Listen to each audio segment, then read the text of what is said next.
Voilà, nous allons d'abord demander au Seigneur sa grâce sur ces quelques instants. Seigneur, merci de nous avoir rassemblés à nouveau ce soir et de nous permettre d'ouvrir ensemble ta parole. Seigneur, envoie sur nous ton esprit pour que nous puissions la comprendre, notamment, Seigneur, dans ce qu'elle peut avoir de complexe.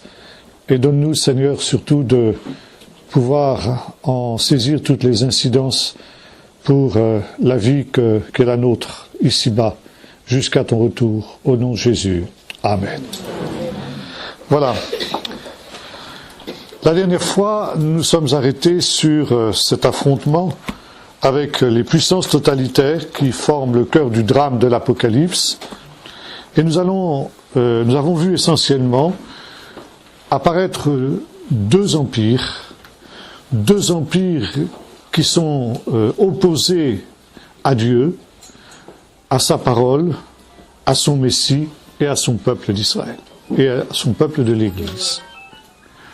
Et ces deux empires, qui sont présentés sous la forme de deux animaux fantastiques, nous les avons assimilés, notamment au travers des prophéties de Daniel, avec l'Occident, l'Europe, l'Occident au sens large, si on veut, associé avec le monde islamique. Nous allons ce soir nous arrêter sur un peu le prolongement de ce que nous avons dit la dernière fois, au début du mois, mais sous une vision un peu différente que nous trouvons dans le chapitre 17 du livre de l'Apocalypse. Un des 7 anges qui portaient les 7 coupes vint et me parla en me disant « Viens ». Il m'a dit « Je te ferai voir le jugement de la grande prostituée qui est assise sur des grandes eaux, avec laquelle les rois de la terre se sont prostitués, et les gouverneurs de la terre se sont enivrés du vin de ces prostitutions. Il m'emmena par l'esprit dans un désert, et je vis une femme qui était assise sur une bête écarlate. Elle avait du lin, et la bête était remplie de noms de blasphème. Elle avait 7 têtes et 10 cornes, ça veut dire qu'elle correspond à la première bête que nous avons vue ensemble la dernière fois. Donc ici, il nous faut comprendre qu'il s'agit de la même bête, c'est-à-dire l'Empire d'Occident.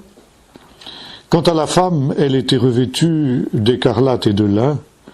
Elle était parée d'or et de pierres précieuses, et dans sa main il y avait une coupe d'or remplie des abominations et des blasphèmes de ses prostitutions.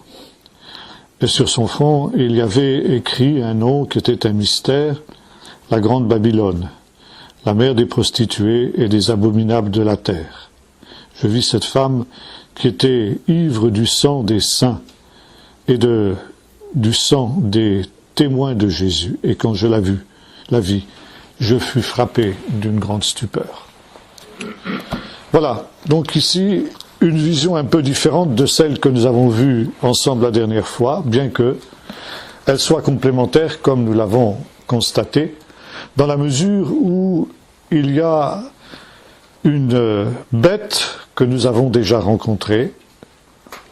Elle a donc ses 10 cornes et ses 7 têtes que nous avons aussi vues ensemble la dernière fois.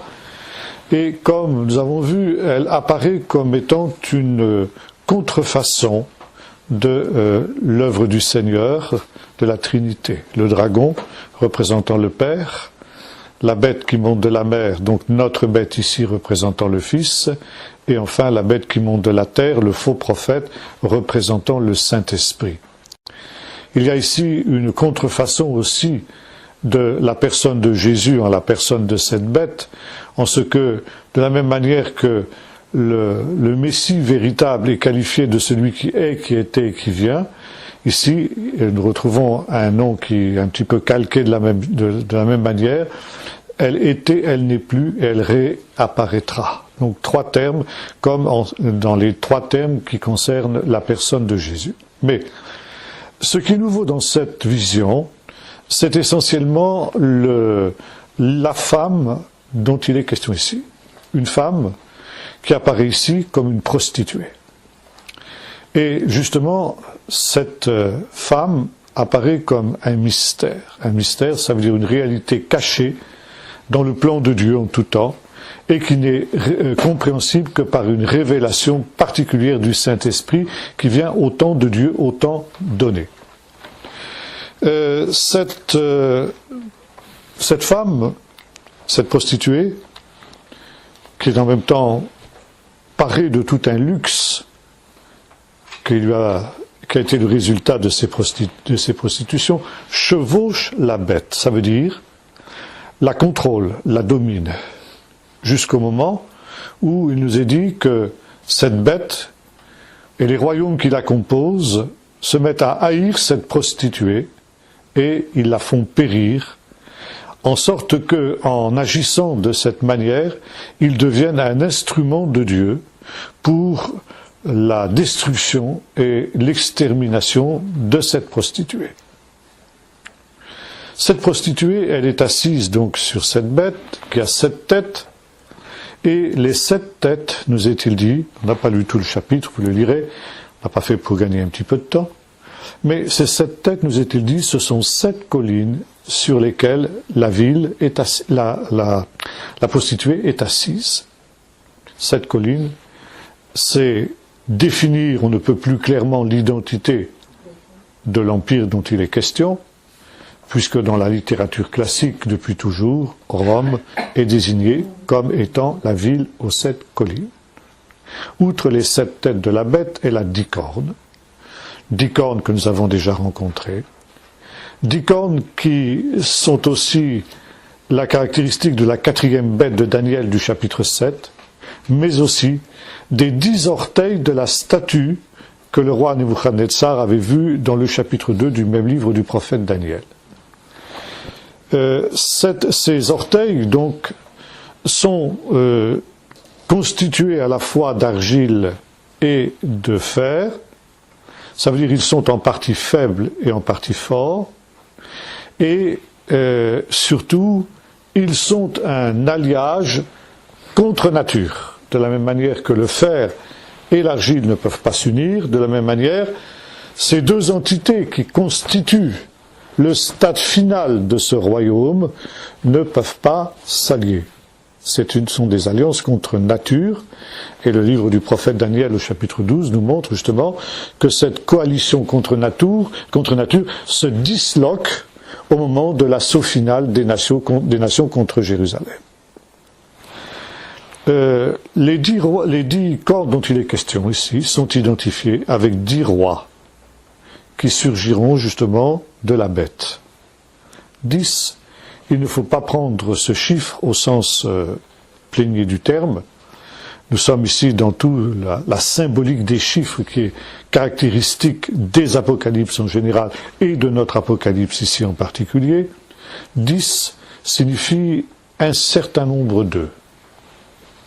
Donc ici, un certain nombre de royaumes qui constituent justement cet empire qui est dominé par cette femme, qui est dominé par cette prostituée.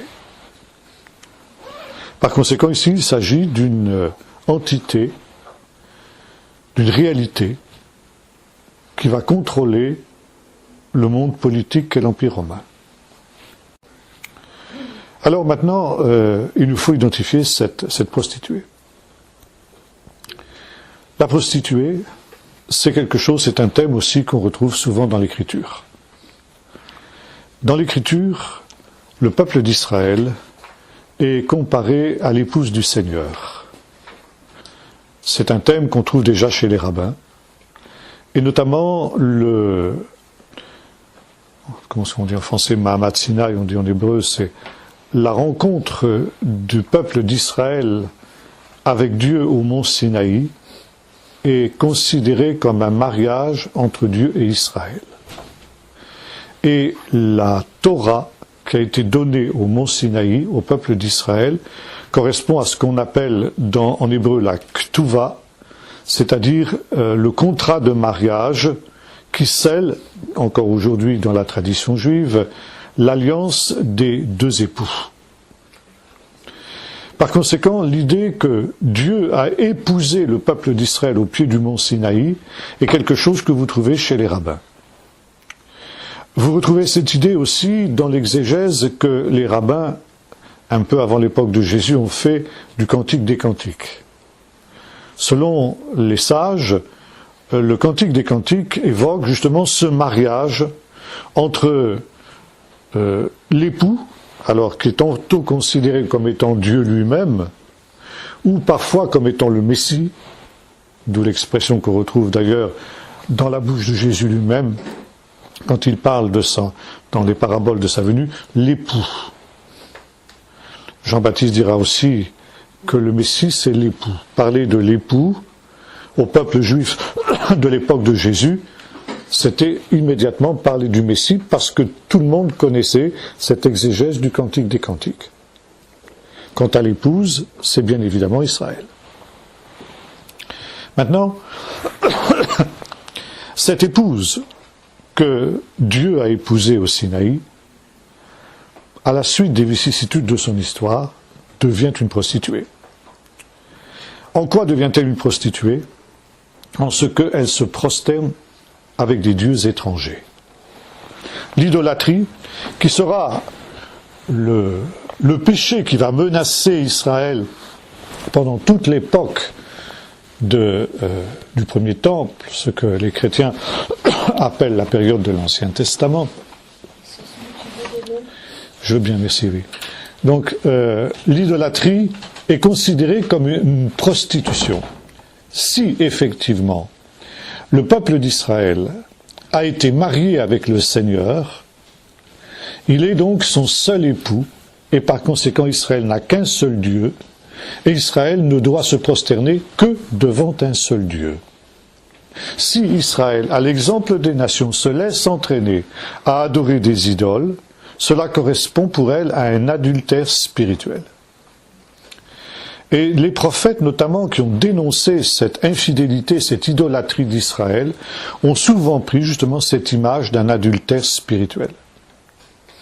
C'est le cas, par exemple, du prophète Osée, qui compare justement l'Israël à une épouse prostituée, que Dieu continue à aimer malgré tout, et que Dieu, finalement, après l'avoir pour un temps répudié, comme on le fait d'une épouse adultère, finira, parce que son amour n'a pas changé, à l'épouser une deuxième fois.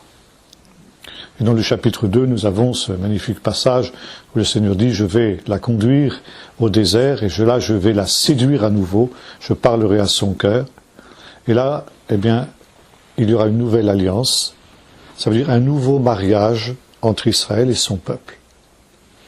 Et quand nous parlons de Nouveau Testament, en vieux français, ça veut dire Nouvelle Alliance, c'est ça. Le Nouveau Testament, c'est le deuxième contrat de mariage que Dieu fait avec le peuple d'Israël d'abord, et ensuite évidemment avec ceux des nations qui sont agrégés avec le peuple d'Israël. Vous retrouvez ce thème de l'infidélité d'Israël, Israël sous l'image d'une prostituée, dans le livre du prophète Ézéchiel. En 2 textes, le prophète Ézéchiel identifie non plus le peuple d'Israël tout entier, mais Jérusalem avec une prostituée. Puis, quelques chapitres plus loin, 2 sœurs qui ont été toutes les 2 épousées par le Seigneur, qui sont Jérusalem et Samarie, et qui elles aussi se sont prostituées en allant vers les dieux des nations. Et enfin, vous avez le livre des Proverbes.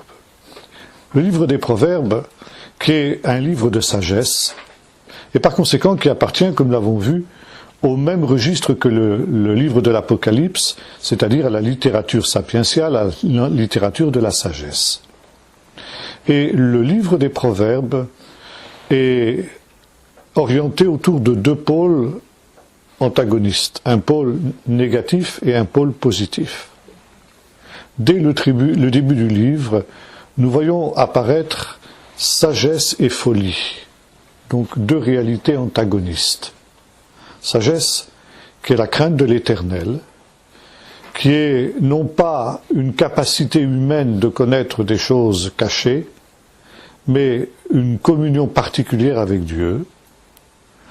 Et cette sagesse est comparée à une épouse, l'épouse du Seigneur. Il y a plusieurs textes dans le livre des Proverbes où la sagesse apparaît, comme disaient les théologiens, comme hypostasiée, ça veut dire étant une sorte de manifestation du Seigneur lui-même. Elle était présente lors de la création, par exemple.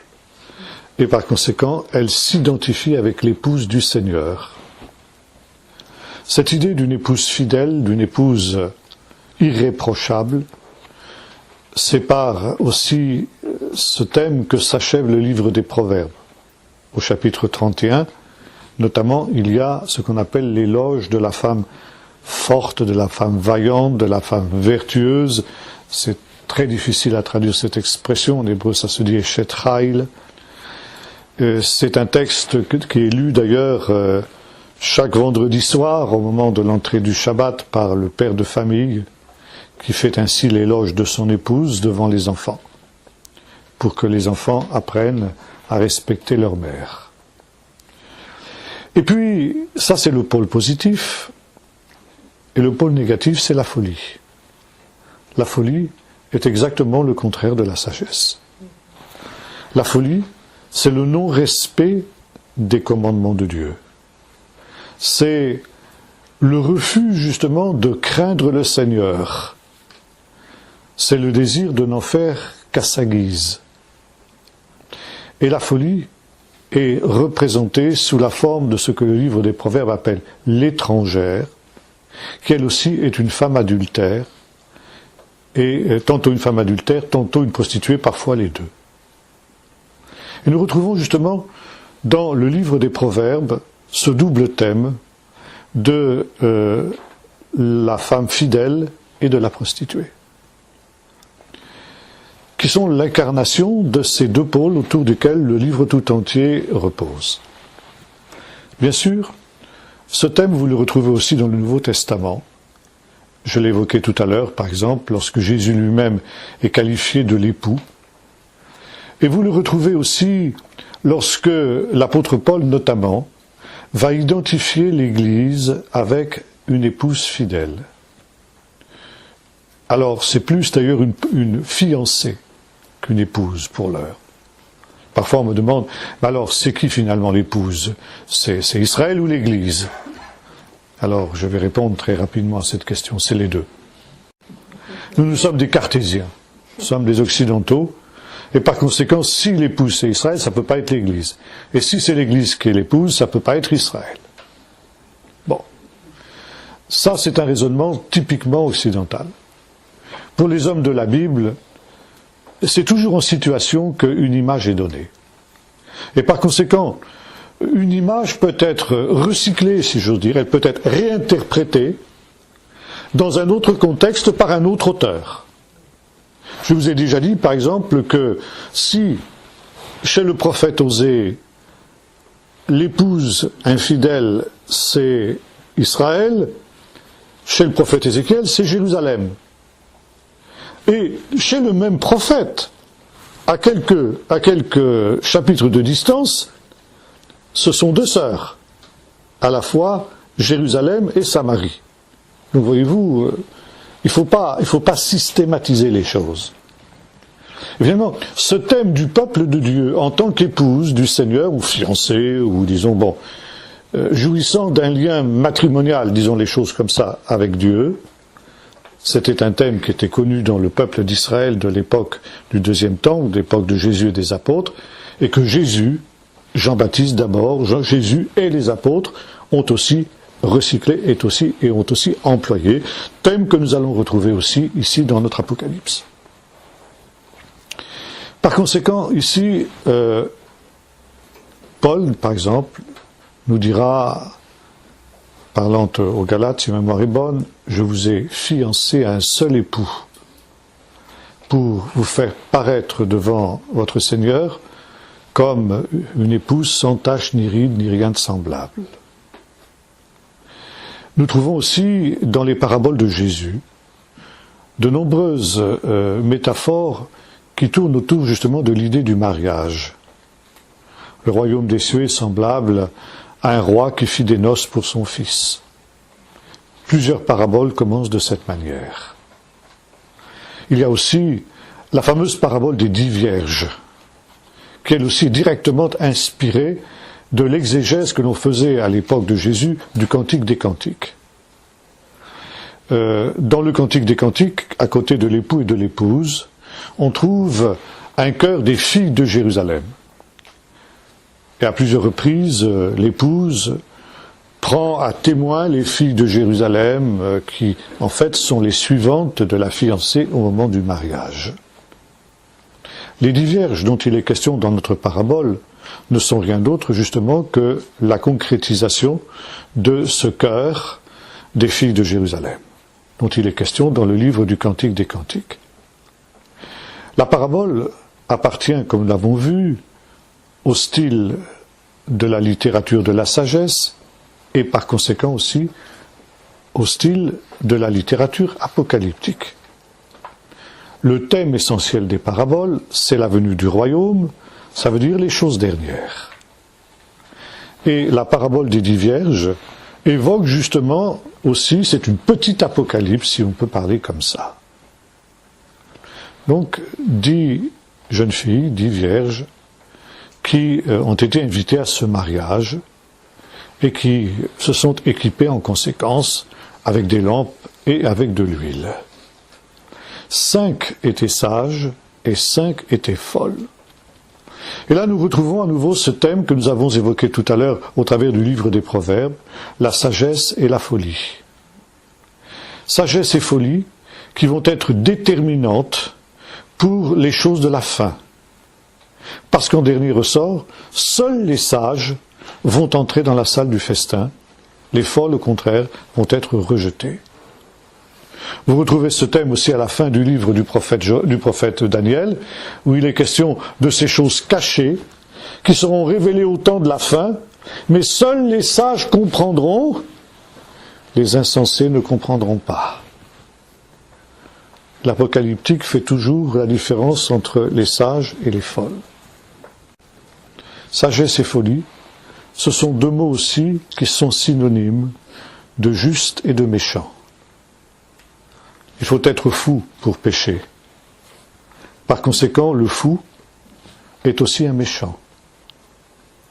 Le sage va comprendre ce que sont les conséquences du péché et il va s'en détourner. Et par conséquent, il va devenir juste. Alors de là, évidemment, vous comprenez qu'on passe très vite à cette idée de l'épouse. Les justes, sages, vont constituer l'épouse. Les insensés, méchants, vont constituer la prostituée. Sagesse, folie, justice et méchanceté, 2 pôles que vous retrouvez dans toutes les apocalypses juives. Vous retrouvez aussi ce thème, bien sûr, ici dans notre apocalypse. Et vous le retrouvez notamment déjà au début du livre, dans les lettres aux 7 églises. Nous en avons déjà parlé. Les lettres aux 7 églises sont déjà une manifestation du jugement. Comme le dit l'apôtre Paul, le jugement commence par la maison de Dieu. Et le Seigneur vient au milieu des chandeliers qui représentent son Église pour faire le tri entre les justes et les injustes, entre les vainqueurs et les apostats, ou encore pour parler un autre langage, entre les sages et les fous, entre les vierges folles et les vierges sages. Et par conséquent ici, ce discernement, cette séparation, ce jugement, qui commence déjà à l'époque où Jean prophétisait, est en relation avec la constitution de ces 2 réalités que nous trouvons évoquées dans les autres livres du Nouveau Testament, l'épouse d'une part et la prostituée d'autre part. Cette prostituée, nous la retrouvons ici. Et lorsque cette prostituée va être jugée et détruite, va apparaître une autre réalité. Cette fois-ci, ce sera l'épouse.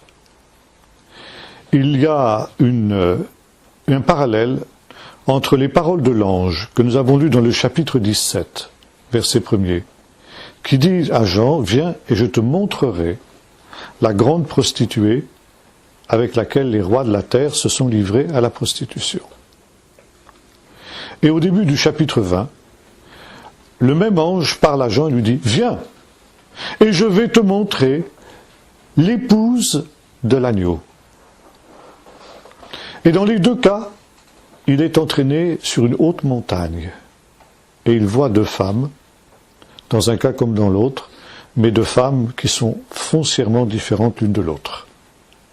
Dans le premier cas, et c'est justement notre chapitre 17 ce soir, il s'agit d'une prostituée, donc d'un peuple de Dieu dévoyé, d'un peuple de Dieu qui s'est égaré, d'un peuple de Dieu qui a été infidèle à son Seigneur, et dans l'autre cas, au contraire, une ville également. Là, il s'agit de Babylone, et dans l'autre cas, il s'agit de Jérusalem. Deux villes qui sont antagonistes, ça, je vais en parler aussi dans un instant. Deux mystères. Dans l'un cas comme dans l'autre, il s'agit d'un mystère. Il y a donc bien parallèle entre ces deux chapitres, le chapitre 17 et 18, et les chapitres 20 et 21 du livre, 21 et 22 du livre de l'Apocalypse. Alors, il nous faut voir ici, au travers de cette prostituée, une fausse église. Une église qui s'est dévoyée, une église qui s'est prostituée, notamment avec le monde politico-économique au sein duquel elle vivait, et qu'elle a d'ailleurs pour un temps essayé de contrôler. En gros, c'est le thème de notre chapitre. Par conséquent ici, il s'agit bien du peuple des apostats en opposition au peuple des vainqueurs. Parce que, comme déjà l'ont montré notamment l'apôtre Jean dans ses épîtres, les deux mystères, le mystère de la piété et le mystère de l'iniquité, eh bien, cohabitent et coïncident dans l'Église. Selon une autre parabole que Jésus a donnée aussi, une parabole du royaume dans le chapitre 13 de l'évangile de Marc, ces deux mystères sont représentés par deux semences, le bon grain et l'ivraie.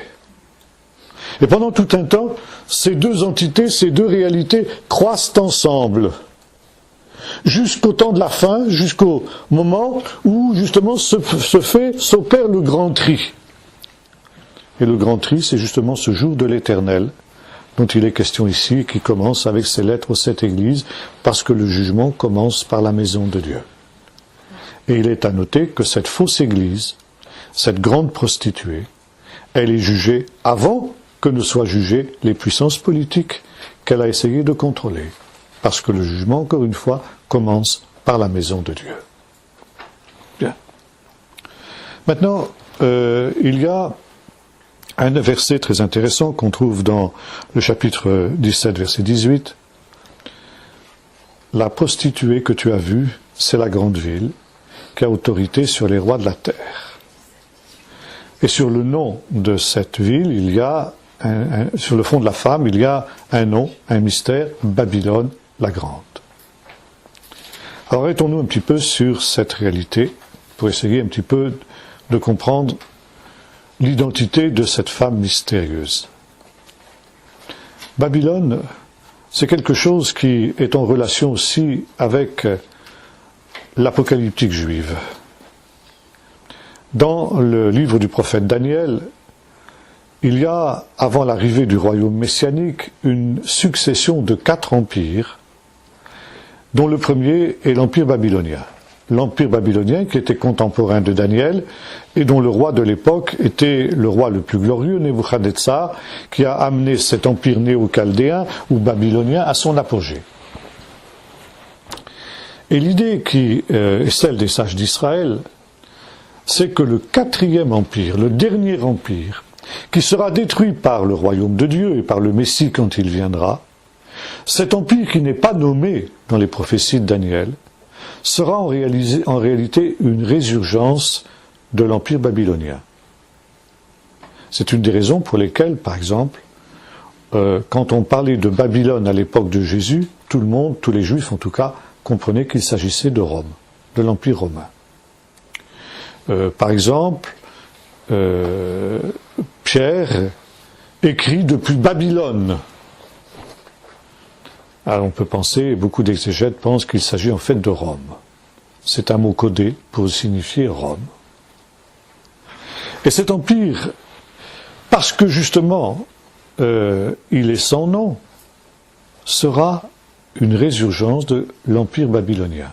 Il en aura toutes les marques et toutes les caractéristiques. Et là, il nous faut remonter au chapitre 11 du livre de la Genèse, où Babel, où Babylone apparaît pour la première fois dans la Bible. Il nous est dit que les hommes qui ont échappé au déluge se mettent en route vers l'est et arrivent dans une plaine qui s'appelle Shinéar. Ça correspond à ce que nous appelons, nous, la Mésopotamie.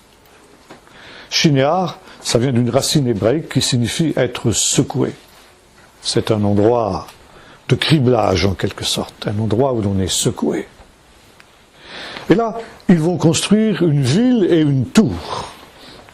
Une ville qui va être, comme nous l'avons déjà dit la dernière fois, un grand village mondial. Une ville dont Dieu est exclu, où Dieu n'a pas sa place.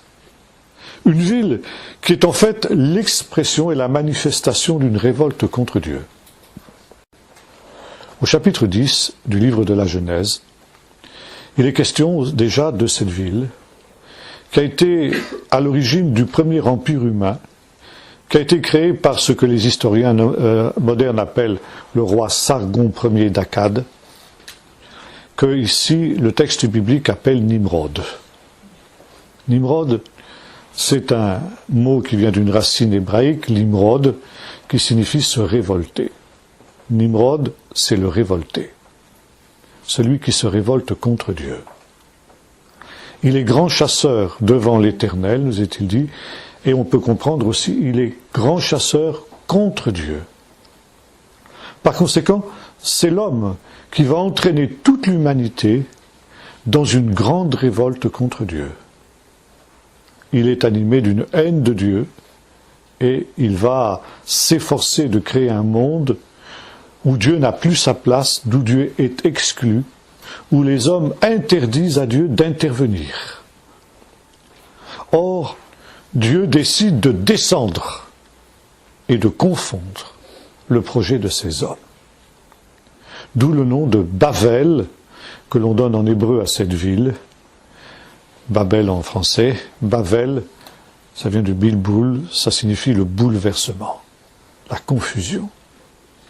Dieu va bouleverser les plans des hommes. Et les hommes vont être dispersés et ils cessent de construire la ville. Babylone reste une ville inachevée, nous avons parlé la dernière fois. Et finalement, les sages d'Israël ont dit, il n'y a au monde que deux villes, Babylone et Jérusalem. Et ces deux villes, elles ne peuvent pas coexister l'une avec l'autre. Quand l'une existe, l'autre est en ruine. Et quand vous regardez l'histoire biblique, vous constatez que c'est exactement ce qui se passe.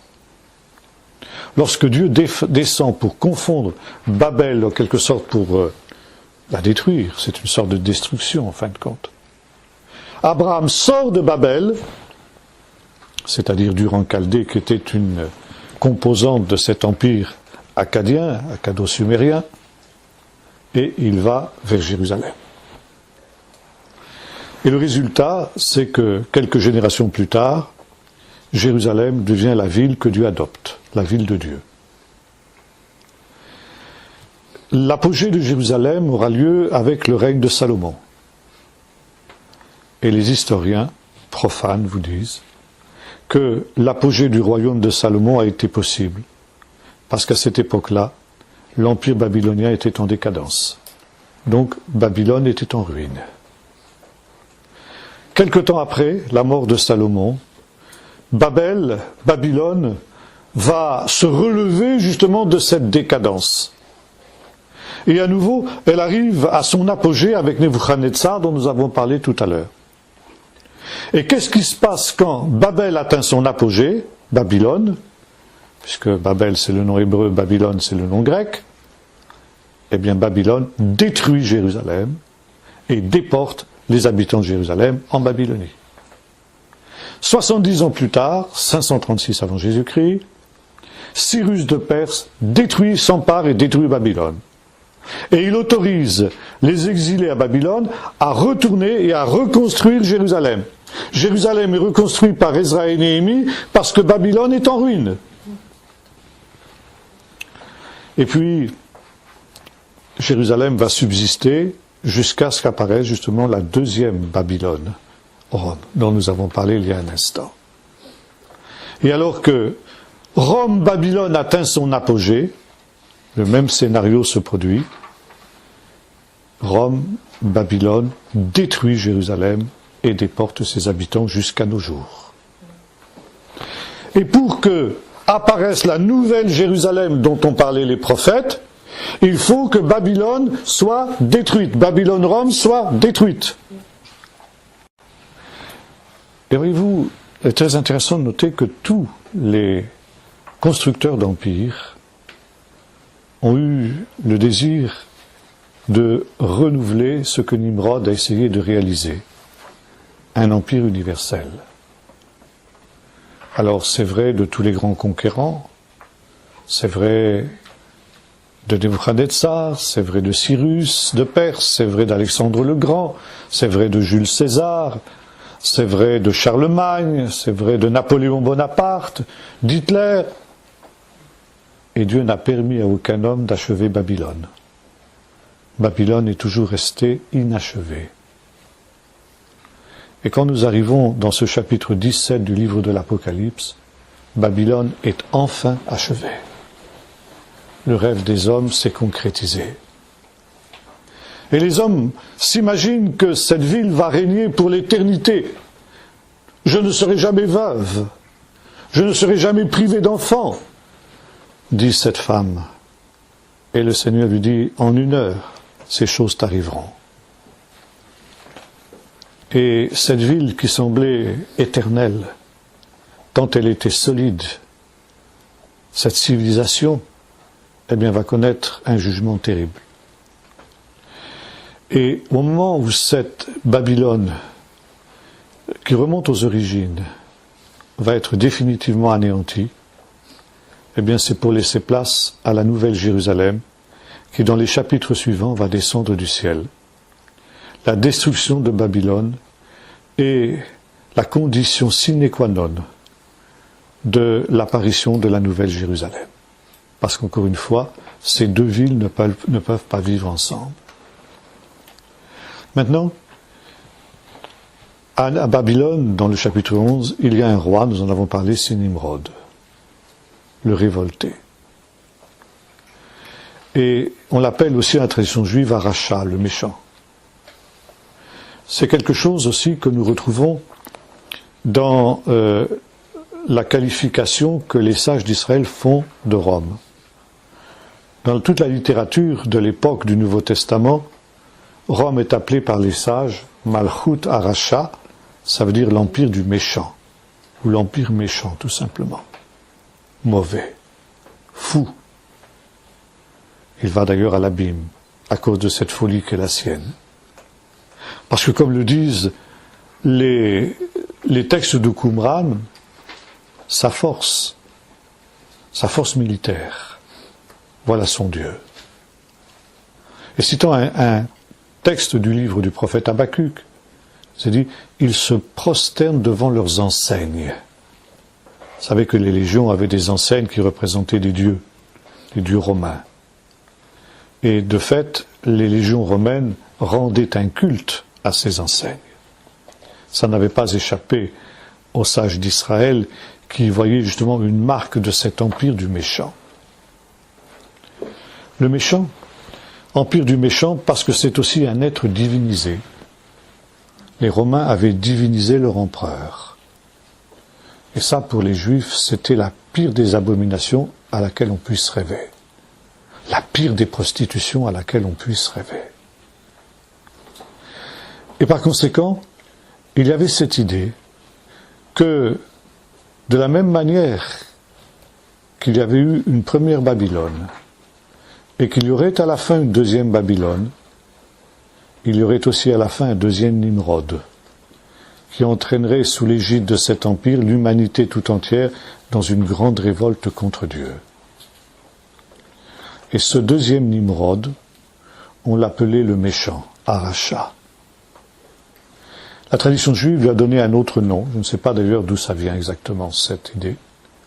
On l'appelle Armilius. Et cette idée d'un méchant, nous la retrouvons aussi dans un autre texte du livre du prophète Ésaïe, cette fois-ci au chapitre 11, où il nous est dit ceci. Chapitre 11, vous savez, c'est la description du royaume messianique, la venue du Messie. C'est un texte qui est en général lu dans les églises au moment de l'Avent, de Noël, etc. Il sortira un rejeton de la racine d'Ishaï et une branche de ses racines fleurira. L'Esprit de l'Éternel reposera sur lui, et cette expression de l'Esprit, d'où l'expression cet Esprit de Dieu, nous en avons déjà parlé dans ces choses-là. Et ensuite, il jugera les pauvres avec justice. Et il fera justice aux malheureux de la terre. Il frappera la terre par le sceptre de sa bouche. Et par le souffle de ses lèvres, il fera périr Aracha, le méchant. Donc il fera périr Armilius. Et les sages d'Israël ont interprété ce texte en disant que, au moment de l'avènement du Messie, l'adversaire, Satan, le dragon, utiliserait justement l'empire du méchant et son roi, le nouveau Nimrod, qui apparaîtrait alors pour tenter de s'opposer une ultime fois au plan de Dieu. Et le Messie, animé par l'Esprit de Dieu, par l'Esprit de sa bouche, parce que Ruach en hébreu, ça veut dire aussi bien le souffle que l'Esprit, comme en grec d'ailleurs pneuma, c'est exactement la même signification dans les deux cas, et par le souffle de sa bouche, le Messie fera périr le méchant, ça veut dire Armilius, le nouveau Nimrod. Maintenant, reprenons un autre texte dans la deuxième épître de Paul aux Thessaloniciens, chapitre 2, et au verset 8. Deuxième épître de Paul aux Thessaloniciens, chapitre 2 et verset 8. Paul répond à une question des Thessaloniciens qui veulent savoir si, éventuellement, Jésus ne serait pas déjà revenu et qu'ils ne s'en seraient pas rendu compte. Et Paul répond, non, c'est pas possible. Parce que, avant que le Seigneur revienne, il faudra d'abord qu'il y ait l'apostasie, nous en avons parlé la dernière fois, et précisément ici, la prostituée dont il est question, et l'incarnation de cette apostasie, d'une église qui a apostasié, d'une église qui s'est prostituée au monde, d'une église qui a abandonné la fidélité à son Seigneur. Et cette apostasie pavera le chemin à l'apparition de ce qu'il appelle ici l'homme du péché, le fils de la perdition, l'adversaire qui s'élève contre tout ce que l'on appelle Dieu jusqu'à s'asseoir dans le temple de Dieu et de se proclamer Dieu lui-même. Alors ça, c'est exactement la description que les sages font d'Armilius, ou le méchant dont il est question dans notre texte. Et ensuite, il nous est dit, alors, verset 8, alors apparaîtra l'impie que le Seigneur Jésus fera périr du souffle de sa bouche et qu'il anéantira par l'éclat de sa présence. Parousie, en grec, parousia. Comparez ces deux textes, 2 Thessaloniciens 2, verset 8, et le texte d'Ésaïe, nous avons parlé tout à l'heure 17, verset 18, et vous constatez que le deuxième est une répétition du premier. Paul reprend à son compte cette tradition d'un méchant, d'un être diabolique qui entraînera l'humanité ultime, l'humanité qui a été préparée par cette grande apostasie dans une ultime révolte contre Dieu. Ce méchant, cet impie, cet homme du péché, comme vous voulez, une tradition chrétienne l'a appelé l'Antichrist. Cette expression, vous la trouvez seulement dans les épîtres de Jean. En plusieurs endroits où Jean nous dit ceci, vous avez entendu qu'un antichrist vient, et voici, il y a maintenant plusieurs antichrists. Antichrist, c'est un mot grec, c'est deux mots grecs qui signifient contre Christ, contre le Messie. Donc il s'agit bien ici de ce que Paul décrit comme l'homme du péché, le fils de la perdition. Nous avons ici affaire évidemment au même personnage. Et la catéchèse chrétienne de l'Église ancienne accordait une large part à la description de cet impie, comme l'apôtre Paul le rappelle ici aux Thessaloniciens. Ne vous souvenez-vous pas que je vous enseignais ces choses quand j'étais au milieu de vous ? Vous savez parfaitement ces choses parce que je vous les ai enseignées. Ça fait partie de la catéchèse qui était donnée par tous les apôtres dans toutes les églises, avec peut-être des variantes diverses. Ici, Paul, lui, s'appuyant sur la tradition juive, va parler du méchant, de l'homme du péché.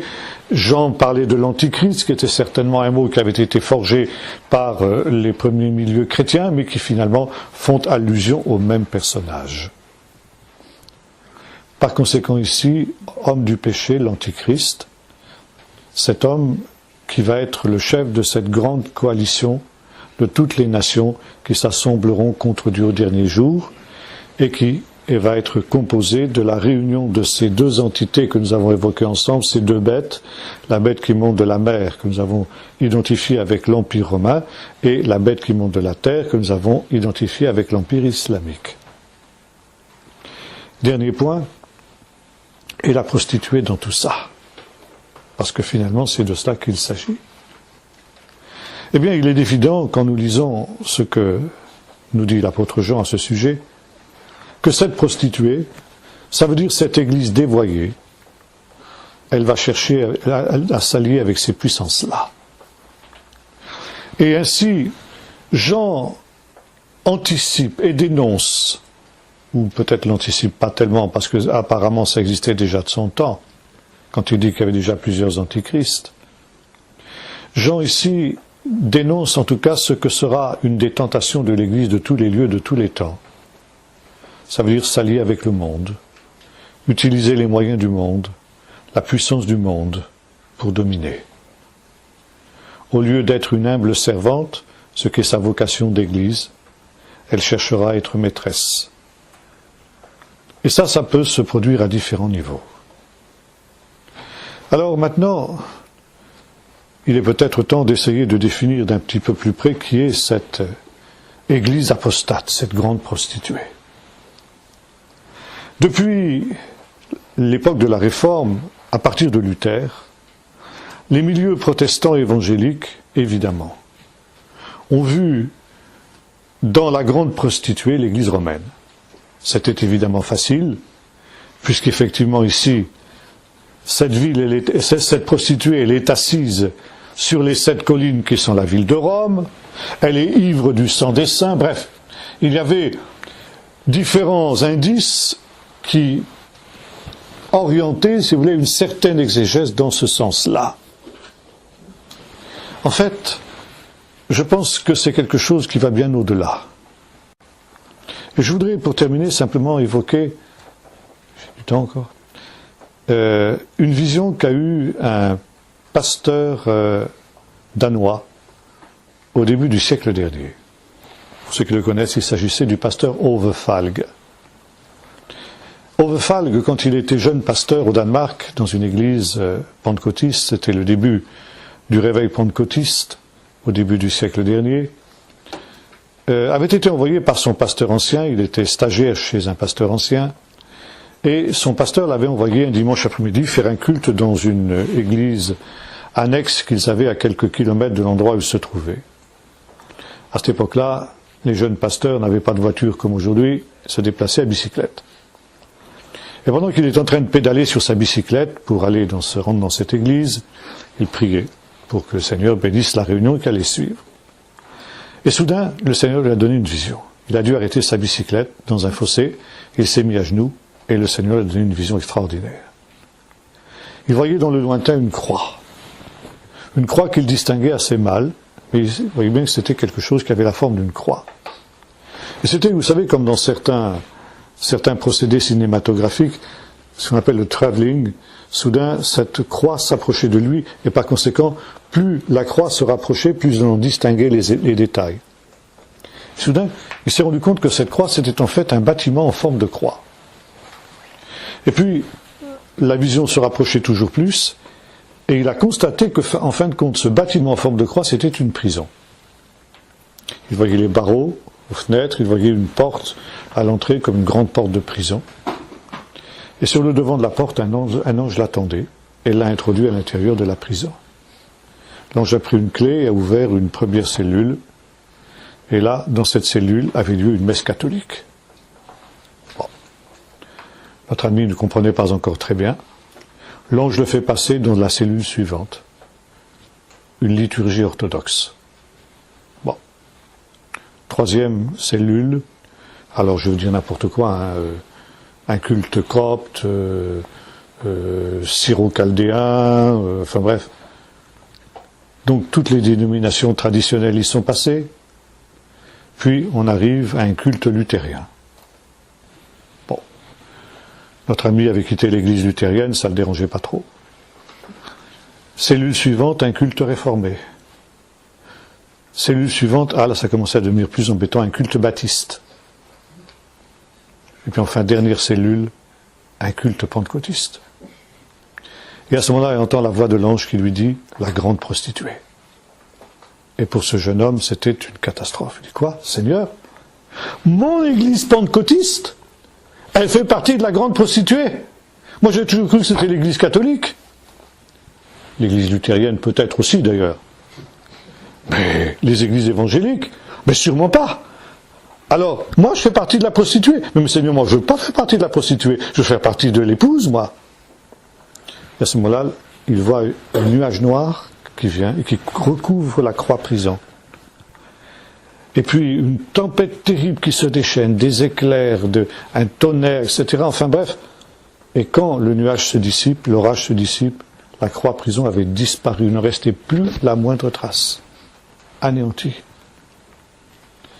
Et ensuite, la vision disparaît, une deuxième vision. Une immense prairie verte, avec une rivière en contrebas, et des milliers de moutons qui paissaient sur cette prairie verte. Et la voix de l'ange qui lui dit « Mon épouse ». Et la vision s'est arrêtée. Notre frère était tellement impressionné par cette vision que pendant des dizaines d'années, vous m'entendez, il l'a gardée pour lui. Parce que vous avez compris le sens. Est-ce qu'il faut que je l'explique? Ça veut dire que ce n'est pas une dénomination qui nous sauve. C'est pas parce que l'on appartient à telle ou telle dénomination qu'on est sauvé. Pas plus d'ailleurs que c'est parce qu'on appartient à telle et telle dénomination qu'on est perdu. Ça veut dire que le clivage entre la prostituée et l'épouse, il passe au travers de toutes les églises. Et que finalement la prostituée, c'est quoi? C'est le rassemblement des apostats de toutes les églises et de toutes les dénominations. Et que l'épouse, c'est au contraire le rassemblement des vainqueurs de toutes les églises. Vous trouvez ça dans les églises de l'Apocalypse.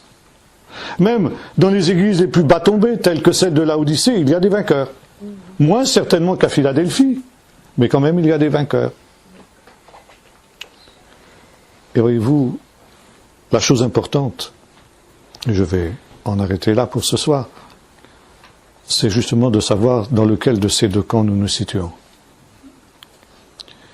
Et vous vous souvenez que le message aux 7 églises, et notamment l'église de Laodicée, s'achève par cette mise en garde extrêmement sévère du Seigneur.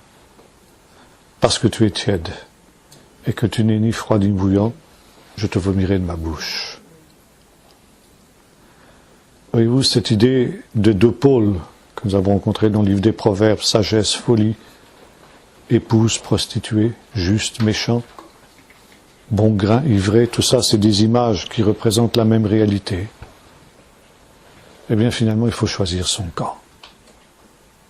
L'apostasie qui s'introduit dans l'Église, c'est le fait justement que beaucoup s'imaginent qu'ils peuvent appartenir aux deux entités, aux deux réalités. Et le Seigneur nous dit c'est absolument impossible.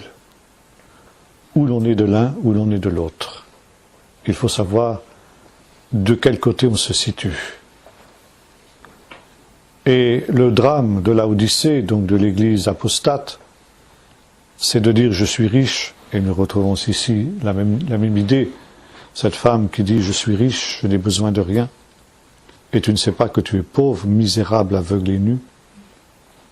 Alors c'est pourquoi je te conseille d'acheter de moi de l'or éprouvé par le feu, un collier pour oindre tes yeux pour que tu vois, et des vêtements pour que tu sois vêtu, vêtements qui sont l'image aussi des œuvres bonnes, des saints, nous dira Paul dans un autre texte, ou plutôt ces gens qui nous disent ça dans l'Apocalypse, avec lesquels on se présente devant Dieu, on aura l'occasion d'en reparler dans notre dernière étude.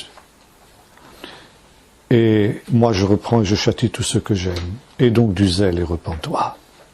Voici je me tiens à la porte et je frappe. Si quelqu'un entend ma voix et m'ouvre la porte, j'entrerai, je mangerai avec lui. Et voyez-vous, ce que le Seigneur veut dire ici, c'est que si l'on se rend compte que on est finalement du mauvais côté de la balustrade, aussi longtemps que le Seigneur n'est pas revenu, il est encore possible de passer de l'autre côté. Et voyez-vous, il y a cette promesse à celui qui vaincra. À qui cette parole s'adresse-t-elle? Aux vaincus, bien sûr. Parce que c'est une promesse. Les vaincus peuvent devenir des vainqueurs. Il suffit de le vouloir et d'être prêt à en payer le prix.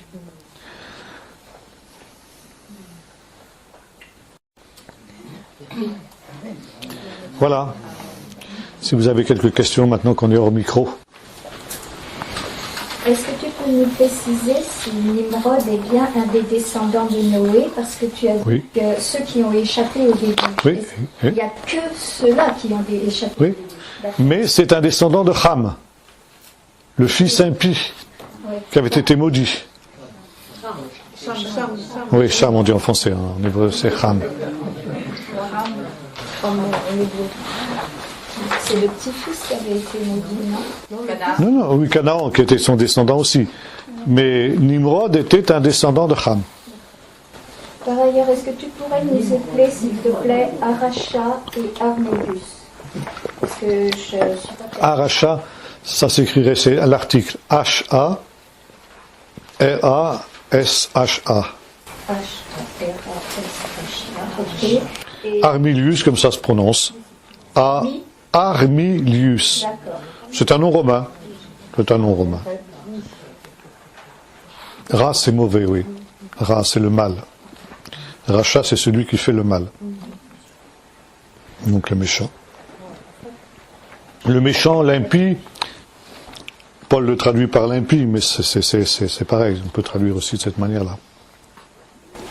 Quand vous parlez, je pensais à ce verset qui disait « Sortez de Babylone, mon peuple ». Et l'autre fois, j'ai entendu un pasteur qui disait que Babylone représentait tout ce qui est élevé dans l'Église. Plus fort, élevé. Babylone, alors c'est pareil, voyez-vous, Babylone, ici c'est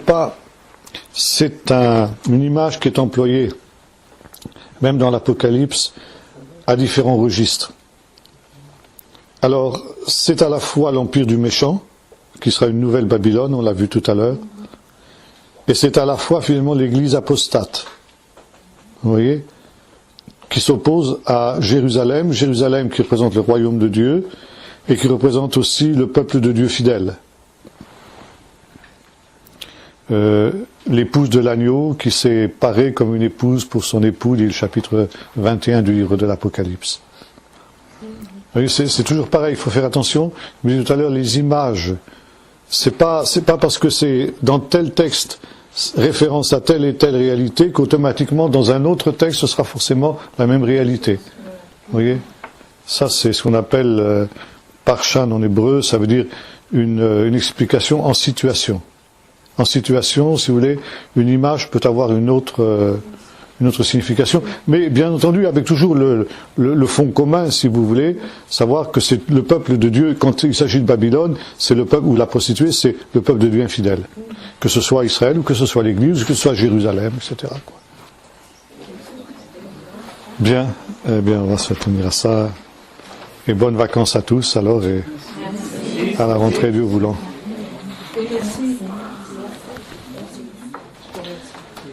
Je crois qu'on peut peut-être dire merci à notre frère. Hein.